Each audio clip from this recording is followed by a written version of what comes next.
Hi! A few months ago, we were at this site at Richard Murden Reserve in Haberfield, and we were sharing a story, how local volunteers make urban ecology happen.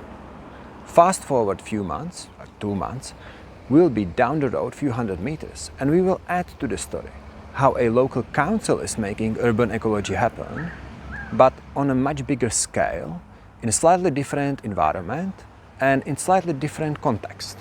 So, the point of the story will be revealed at the end. Stay tuned if this floats your boat. Hi, I'm Jan from sustainablebutterflies.com.au. We are on a mission to make Australian educational and care organizations sustainable, frugal, and improve their footprint. The link to our website is in the description below. Now I'm here with Adam, the bush care officer, and we're about 200 meters away from the bush care site. So my first question is, what's happening here, Adam? Oh, hi, this is a broad scale planting that council are doing. We're putting in some plants here along the canal sides here just to refurbish the canal and this park, Richard Murden Reserve. The reason why we're doing this is because we want to create a biodiversity corridor that runs from the Cooks River down to the Iron Cove. So we have the volunteers work down there on the bush care site, and this is more of a council job. We're using contractors to plant local native plants in this area to complement the work that the volunteers do. Okay, that's fantastic. My second question is, are there any similarities between the plant selection over at the bush care site and here? Yeah, there are, Jan. I mean, we use native plants, so they're Australian native plants that are unique to Australia, but we also use local native plants. So we're replanting the plants that were here prior to European settlement, and where possible we use local provenance plants, so they're plants that have been collected from seeds from remnant plants from this area. Within this area, we're planting a community called the Floodplain Forest Community. So originally this would have been a floodplain forest area, so we do know what species of plants are in that community, and that's the describer that sort of tells us what type of plants we want to plant in this area. Okay, fantastic. Thanks for sharing that. Now, my third question is, can you share some specific plants that are being planted here? Yeah, sure, I'd love to, Jan. This first plant I've got is called Goodenia ovata. It's a small shrub. It grows along the ground. It comes up to probably about 50 centimetres in height, but then spills over, and it has a yellow flower. It's a really nice little shrub. Creates a little bit of habitat for you, maybe very small birds or even little reptiles and things like that to scurry underneath. It also suppresses a bit of the weeds that would grow in a new area like this.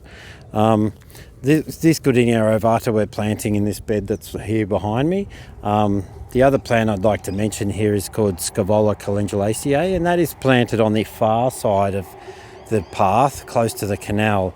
It's a plant that's a little bit salt tolerant, so it won't mind that if it gets a little bit inundated with estuarine waters or saline waters, it won't really affect the plant in an adverse way, and the plant will spill over the sides of the canal, hopefully, if it goes to maturity, and create a lovely little riparian plant for us.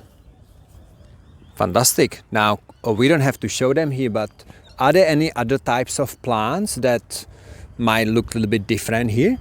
Yeah, we're using a lot of native grasses. So in this area here that we're standing in, we're using a lot of native grasses like Themeda and Cymbopogon and poa and things like that would have been growing on the edges of these riparian areas back in the day. So we've been able to grow through the volunteers at the nursery plant these plants, and we bring them down and we plant them into these garden beds. We're also using some similar riparian plants. So we've got Ficinia nodosa and Juncus, usitatus. So there we're planting in some rushes and things like that. They're plants that grow very close to waterways, and they also don't mind being inundated with saline water and just in general having damp feet, as they say, or wet roots.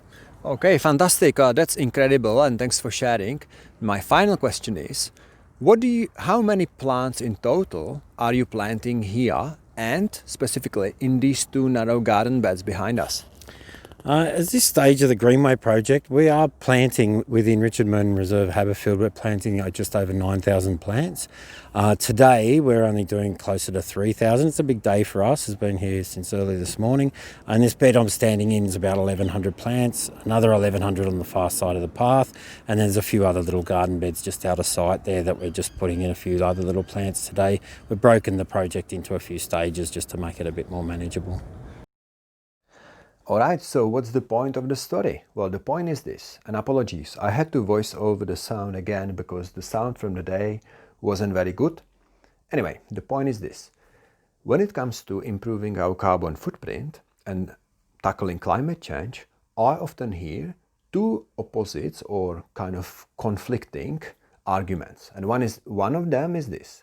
It's all about the individual or peer group or community group, and we have to make sure that we carry around keep cups and don't use single-use plastics or containers, carry around water bottle, ride a bicycle, don't fly, no or minimum meat, and this is the way to go because governments are inept or corrupt. On the other side of the coin, I hear things like, well, unless there is government-driven agenda, an individual action doesn't actually matter at all, because what sort of impact do I have by, carrying around keep cups? I believe that the fact that an individual can't do everything should not be used as an excuse for doing nothing. And this story wanted to demonstrate that, because a few hundred meters apart, you have regular volunteers, individuals doing their bit, and then you have government, local government, doing mass planting of natives to, restoring floodplain forest. And they both aimed in the same direction, which is more sustainable, greener, native plants, full of native plants, Richard Murden Reserve in Haberfield.